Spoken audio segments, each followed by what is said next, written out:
One direction you can go in that I don't know if a lot of analysts know about is taking the actuarial exams. Way back, my journey as an analyst started as an actuarial analyst.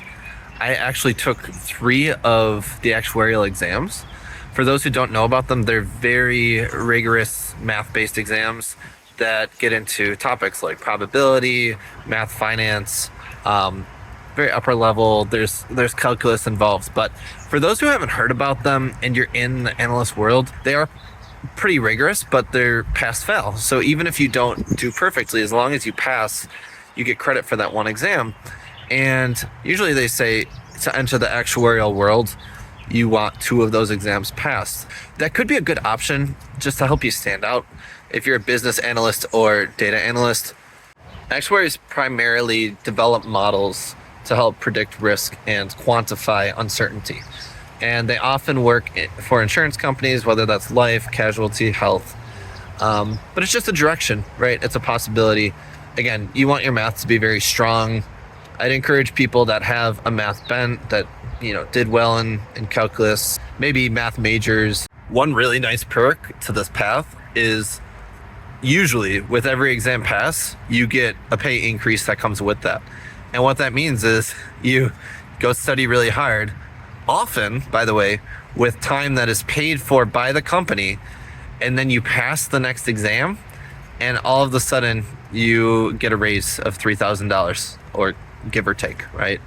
So even for that bonus, you get paid study time often, and then on top of that, you get an increase in salary with each exam you pass, which then gets you closer to associate, which then gets you closer to fellowship, and then you've got tons of career opportunities as a chief actuary, as CFO or CDO, chief data officer, or plenty of opportunities after that. It could lead up to CEO too. So it's really, especially in the insurance world, it's a way to set yourself apart from others in terms of your math ability early on, and then get a very niche track up to the top.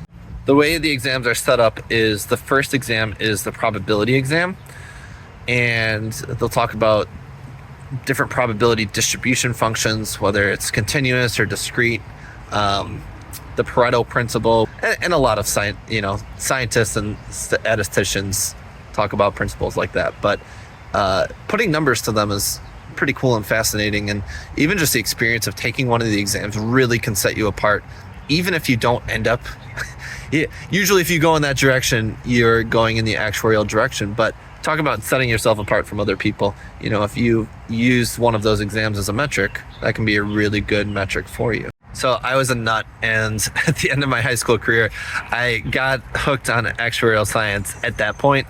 And the end of my senior year, throughout a little bit of summer, I want to say I studied maybe 20 hours or so, but it was before my undergrad even started.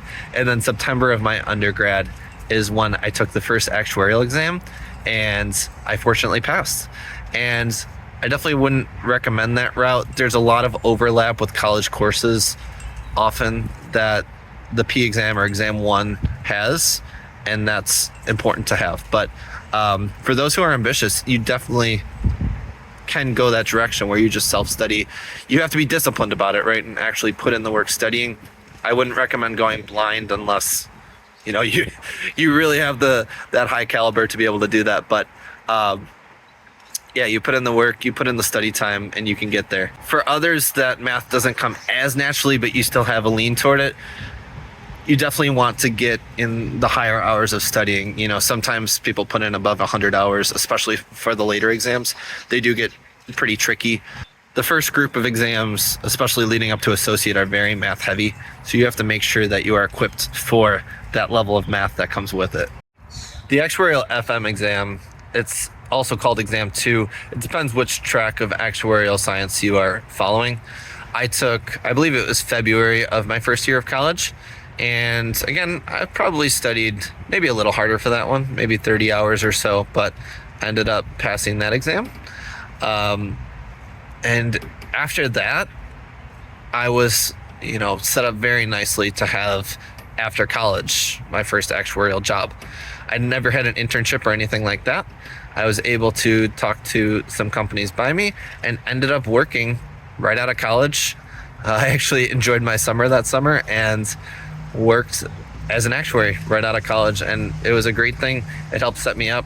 So even if you're in school, don't let that slow you down. Whether you're in the workforce already or you're in school, you can definitely go that direction. My third exam, I actually took in the workforce, and I was able to use some of that paid study time, and I would go down to a separate room during the workday, and I was able to study for my actuarial exam. Now, every company does this differently, so don't necessarily quote me on that, but that's what I was able to do. I did some studying at home as well, but a lot of the time I was being paid to study in a separate room during the workday, and it was not something that I took for granted. I worked hard, but I was able to prepare to be able to pass that third exam during the workday. So this is an actual shot of my board that I used for the third exam. I saved it for a while. I made little blurbs during my studying. I love that I still have this picture. It's from a very long time ago, but I preserved the picture and grouped it into sections of what I was studying for. That was kind of my way of making sure that I was fully prepared, that I would pass the exam, which I did. And I just wanted to show you guys what it looked like. Another thing, if you're thinking about this path, is VEEs, which are verified educational experiences. And a lot of times, math-heavy undergrad degrees have VEEs built into them.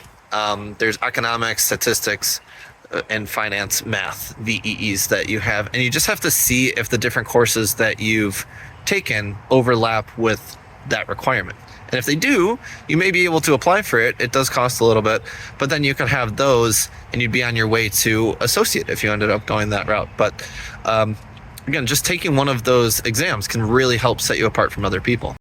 Lots of people complain about math and how difficult it is, but when you really break down what the test asks you to do and take it part by part, you really can make sense of the exam and what it's asking you as a whole, and really ensure yourself that you get a passing grade. The way the grading structure works is you get a grade from 1 to 10, and as long as you get 6 or above, then you pass the test. So even if it comes back 6, it doesn't matter. Companies don't really look for that number. They just look to see if you passed or failed. When you get to the associate level, by then you're really down the actuarial path instead of just a generic analyst. You will have a job as an actuary. It's different for the health and casualty. There's 2 different directions for actuarial that you can go, but then you're an associate actuary, and then you can get all the way up to fellow when you finish all the exams.